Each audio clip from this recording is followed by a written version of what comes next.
Hey, Nikki Brown here. No matter where you are and what part of the world you're in, I hope that you're having a good day.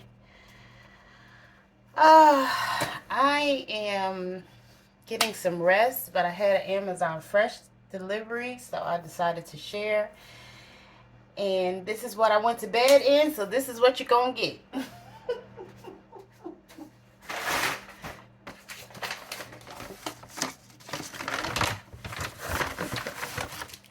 Some frozen peaches. You only need to order $35 worth of food in order to get free delivery. So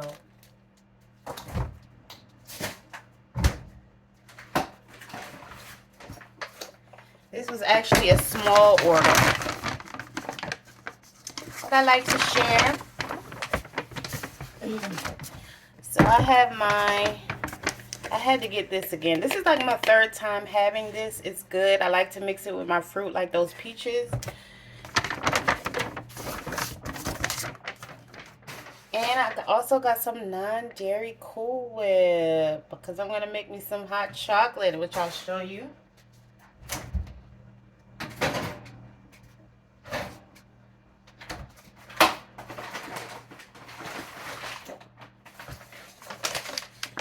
These bags are just plain, but I guess they'll come out with the Christmas bags.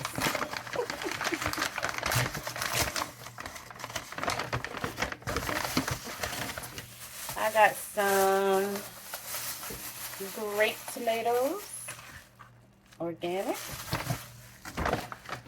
I've been eating horribly, so I need to get back on it. I've been eating out a lot because I've been really busy. Then I have some avocados. I need to put these. I'm sure I mentioned this before, but if you put your fruit and vegetables, if it's too hard, you put it in a paper bag overnight or for a day or two. It usually helps them to ripen. So I'm going to do that.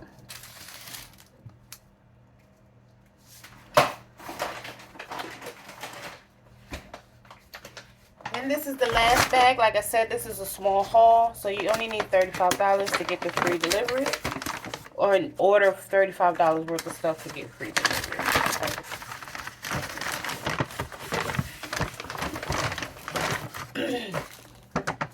Kroger actually had these on sale for $6.99. They were like $8 and some change at Amazon Fresh. The logic in my mind is that I will burn about $1 and some change worth of gas going to Kroger to get more, because I bought a case of them the other day. This is a 6-pack. I shouldn't say a case, a 6-pack. I will eventually go to Kroger and get some more, but just for the convenience, I paid the extra $1 and some change. And this is what I'm going to use for my hot chocolate. If I need it to be sweeter, I'll just add some agave, because it's just cocoa powder. It's just 100% cocoa powder. There's nothing else in it. If you can see that. Cocoa. That's it. And I like Ghirardelli. I also got some white chocolate, so I'll mix the white chocolate and the cocoa powder together to make like... If I went to Starbucks, they call it a black and white or a tuxedo. I usually get the black and white and add peppermint. So like a black and white peppermint mocha is delicious. I'm doing my best to stay away from the caffeine too, because for the past like say 2-3 months I've been drinking coffee, and I need to slow my roll.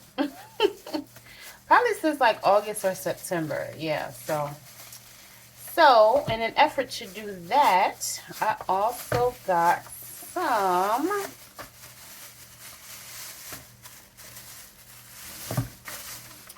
peppermint extract. So basically, I'll be making my own peppermint mocha at home, or black and whites at home without the caffeine. Although I think chocolate has a little bit of caffeine, but let's see. I'll have to look it up because it doesn't say here. There's 3 grams of carbs, 2 grams of fiber, no sugar, 1 gram of protein, 1 gram of fat. So it's not as bad as a Starbucks Grande or Venti that I would get. So that's it. I hope that this was helpful. Love y'all. Later. Mwah.